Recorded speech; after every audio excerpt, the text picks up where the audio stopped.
Hello friends, आज मैं आपको यूपी पॉलिटेक्निक एंट्रेंस एग्जामिनेशन के लिए एक नया चैप्टर बताऊंगा, ऊष्मा संचरण, जिसमें कुछ महत्वपूर्ण क्वेश्चन आपको मैं सॉल्व कराता हूं। जिसमें पहला क्वेश्चन है, किसी वस्तु की सतह से उत्सर्जित विकिरण की दर अनुक्रमानुपाती होती है। ऑप्शन है परमताप के वर्ग के, परमताप के तृतीय घात के, परमताप के चतुर्थ घात के।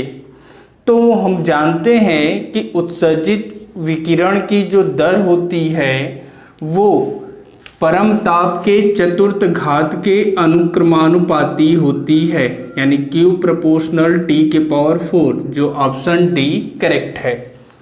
नेक्स्ट क्वेश्चन है, पूर्णतः कृष्ण पिंड की अवशोषण क्षमता होती है। ऑप्शन है 1, 2, -1, 5। तो किसी भी कृष्ण पिंड की जो अवशोषण क्षमता होती है वो 1 होती है। अब कृष्ण पिंड होता क्या है? ऐसा कोई पिंड जिसका पृष्ठ पूर्णतः काला हो और उस पर जितना भी ऊष्मा आपतित करते हैं वो पूरा का पूरा अवशोषित कर लेता है, अर्थात इसकी जो अवशोषण क्षमता होती है वो 1 के बराबर होती है। नेक्स्ट क्वेश्चन है, चाय बनाने में ऊष्मा संचरण किस प्रकार होता है? ऑप्शन है चालन द्वारा, विकिरण द्वारा, संवहन द्वारा या सभी में। तो जो हम घरों में चाय बनाते हैं, चाय बनाने के लिए हम चाय की केतली में पानी, चाय की पत्ती, चीनी आदि डाल करके हम गैस पर पकाते हैं। तो जब हम गैस पर पकाते हैं तो बर्तन के एक छोटे से भाग पर गैस का बर्नर जलकर गर्म करता है और वह धीरे धीरे उसके अंदर मौजूद जल के अणु को एक एक करके गर्म करता है, और जो पानी के अणु गर्म हो जाते हैं वो हल्के होकर ऊपर उठ जाते हैं तथा उनके स्थान पर ठंडे एवं भारी अणु आ जाते हैं। पुनः यह गर्म होते हैं और उड़ जाते हैं। ये क्रिया बार बार होती है। इस क्रिया को हम संवहन विधि कहते हैं। तो चाय बनाने में जो ऊष्मा संचरण होगा वह संवहन द्वारा होगा, जो ऑप्शन सी होगा। नेक्स्ट क्वेश्चन है, ऊष्मा सबसे तेजी से संचरित होती है। ऑप्शन है संवहन द्वारा, विकिरण द्वारा, चालन द्वारा, सभी में समान। तो ऊष्मा सबसे तेजी से संचरित जो होती है वह विकिरण के द्वारा होती है। इसके एग्जाम्पल के लिए सूर्य से जो आने वाली किरणें होती हैं वह विकिरण के द्वारा हमारे वायुमंडल में प्रवेश करती हैं, जो कि बहुत तेजी के साथ होता है। अतः इसका ऑप्शन बी करेक्ट होगा। नेक्स्ट क्वेश्चन है, एक पृष्ठ की अवशोषण क्षमता 0.4 है। इस पर 10 जूल ऊष्मा में से कितनी परावर्तित हो जाएगी? ऑप्शन है 6 जूल, 4 जूल, 9.6 जूल, 2.5 जूल। तो इस क्वेश्चन में हमें कह रहा है किसी पृष्ठ की अवशोषण क्षमता 0.4 है और 10 जूल ऊष्मा आपतित करने पर कितना परावर्तित होगा। तो किसी भी पृष्ठ की जो अवशोषण क्षमता है उसके द्वारा हम ये गणना कर लेते हैं कि पृष्ठ कितना अवशोषित करेगा। तो अवशोषित ऊष्मा जो होगी, अवशोषित ऊष्मा, जो अवशोषण क्षमता है 0.4 गुणे जितना आपतित करते हैं, तो 4 जूल जो है वो पृष्ठ द्वारा अवशोषित कर लिया जाता है। तो परावर्तित कितना किया जाएगा? टोटल 10 जूल आपतित किया जा रहा है, जिसमें से 4 जूल वो अवशोषित कर लिया, तो 6 जूल जो होगा वो परावर्तित हो जाएगा। अतः इसका ऑप्शन ए करेक्ट है। नेक्स्ट क्वेश्चन है, यदि किसी पिंड का परमताप 3 गुना कर दिया जाए तो उत्सर्जित विकिरण की दर कितनी गुनी हो जाएगी? ऑप्शन है 10 गुनी, 81 गुनी, 27 गुनी या 54 गुनी। हमें इस क्वेश्चन में दिया है कि किसी पिंड का परमताप 3 गुना कर देना है।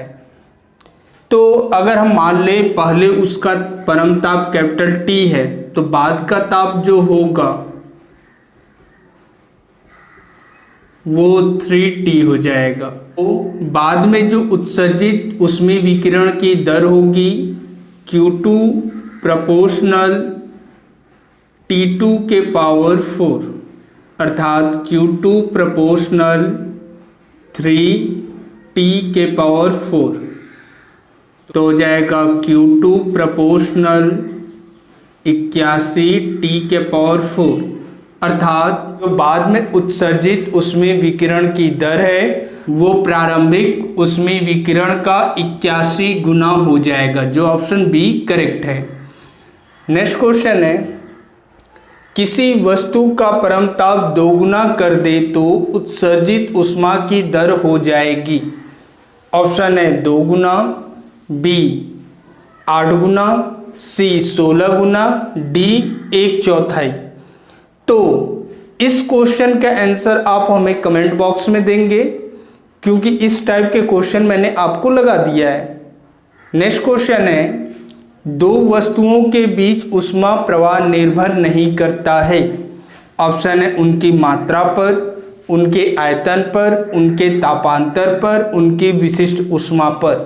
तो जो 2 वस्तुओं के बीच ऊष्मा प्रवाह की दर है उनकी मात्राओं पर निर्भर नहीं करता है। नेक्स्ट क्वेश्चन है, सूर्य के प्रकाश की ऊर्जा पृथ्वी तक पहुंचती है चालन द्वारा, विकिरण द्वारा, संवहन द्वारा, चालन व संवहन द्वारा। तो जो सूर्य से आने वाली प्रकाश ऊर्जा होती है वह विकिरण के द्वारा पृथ्वी तक पहुंचती है, जो ऑप्शन बी करेक्ट है। नेक्स्ट क्वेश्चन है, विकिरण द्वारा ऊष्मा के स्थानांतरण की चाल होती है।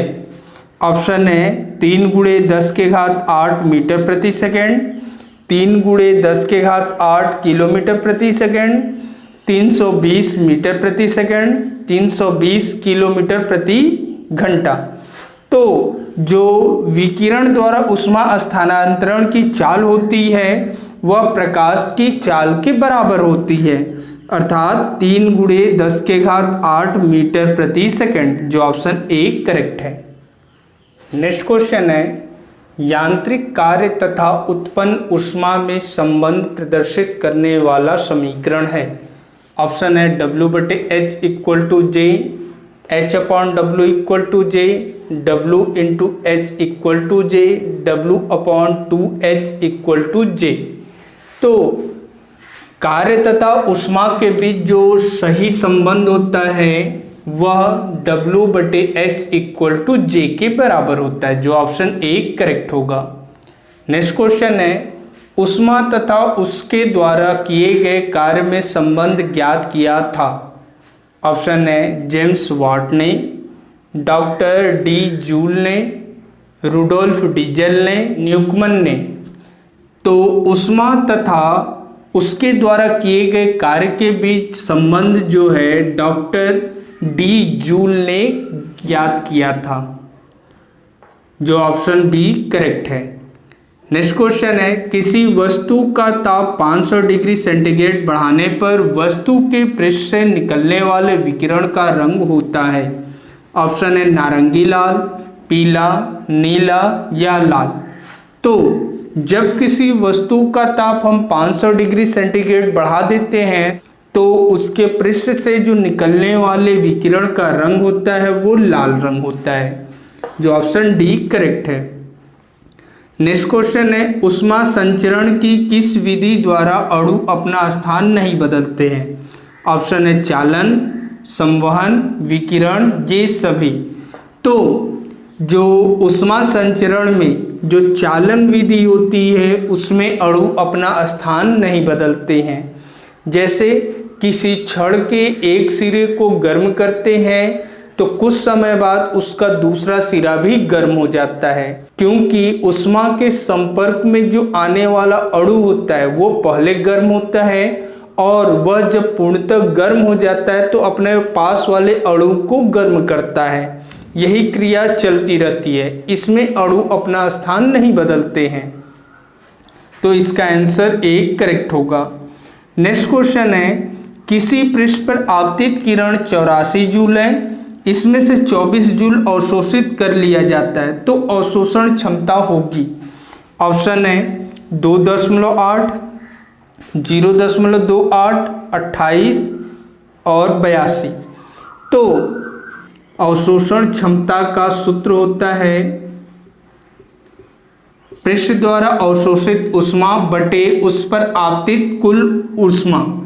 तो पृष्ठ द्वारा जो हमारा है 24 जूल अवशोषित कर लिया जाता है और उस पर आपतित जो किया जाता है वो 84 जूल है। तो इसको 4 से काट देते हैं, 4 छम 24, 4 दूना 8, 4 एकम 4। जब इसको काटेंगे तो 0.28 आ जाएगा, जो ऑप्शन बी करेक्ट है।